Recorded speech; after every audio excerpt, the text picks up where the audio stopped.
آج ہم بات کریں گے حضرت موسیٰ علیہ السلام کے اس عصا مبارک کے بارے میں جو بہت بڑا اژدہا بن گیا۔ اس کا واقعہ یہ ہے کہ فرعون نے ایک میلہ لگوایا اور اپنی پوری سلطنت کے جادوگروں کو جمع کر کے جناب موسیٰ علیہ السلام کو شکست دینے کے لیے مقابلے پر لگا دیا، اور اس میلہ کے اژدہام میں جہاں لاکھوں انسانوں کا مجمع تھا، ایک طرف جادوگروں کا ہجوم اپنی جادوگری کا سامان لے کر جمع ہو گیا، اور ان جادوگروں کی فوج کے مقابلہ میں حضرت موسیٰ علیہ السلام تنہا ڈٹ گئے۔ جادوگروں نے فرعون کی عزت کی قسم کھا کر اپنے جادو کی لاٹھیوں اور رسیوں کو پھینکا تو ایک دم وہ لاٹھیاں اور رسیاں سانپ بن کر پورے میدان میں ہر طرف پھنکاریں مار کر دوڑنے لگیں، اور پورا مجمع خوف و ہراس میں بدحواس ہو کر ادھر ادھر بھاگنے لگا، اور فرعون اور اس کے تمام جادوگر اس کرتب کو دیکھ کر اپنی فتح کے گھمنڈ اور غرور کے نشہ میں بدمست ہو گئے، اور جوش شادمانی میں تالیاں بجا بجا کر اپنی مسرت کا اظہار کرنے لگے کہ اتنے میں ناگہاں حضرت موسیٰ علیہ السلام نے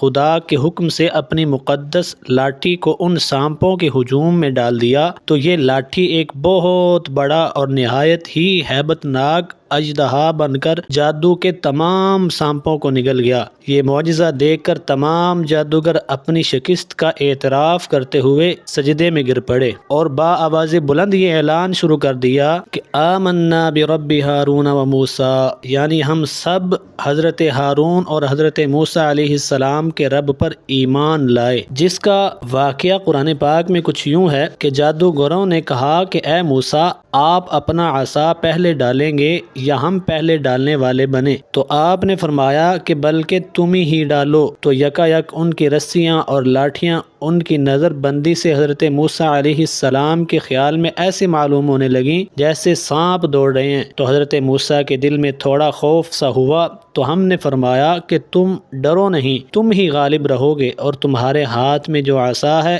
اس کو ڈال دو۔ تو ان لوگوں نے جو سوائنگ بنایا ہے یہ عصا ان سب کو نکل جائے گا، اور جادوگر معجزات کے مقابلے میں جہاں بھی وہ آئے کامیاب نہیں ہوتا۔ تو تمام جادوگر سجدے میں گر کر کہنے لگے کہ ہم حضرت ہارون اور حضرت موسیٰ کے رب پر ایمان لے آئے۔ تو ناظرین، اس سے درس ہدایت حاصل ہوتا ہے کہ معجزات کے مقابلے میں جتنا مرضی بڑا جادو ہو وہ جادو ہی ہوتا ہے، اور جادو وقتی ہوتا ہے، اور اللہ کے نبی اور اللہ کے نیک بندوں کے مقابلے میں جادوگر اپنی جادوگری نہیں دکھا سکتا۔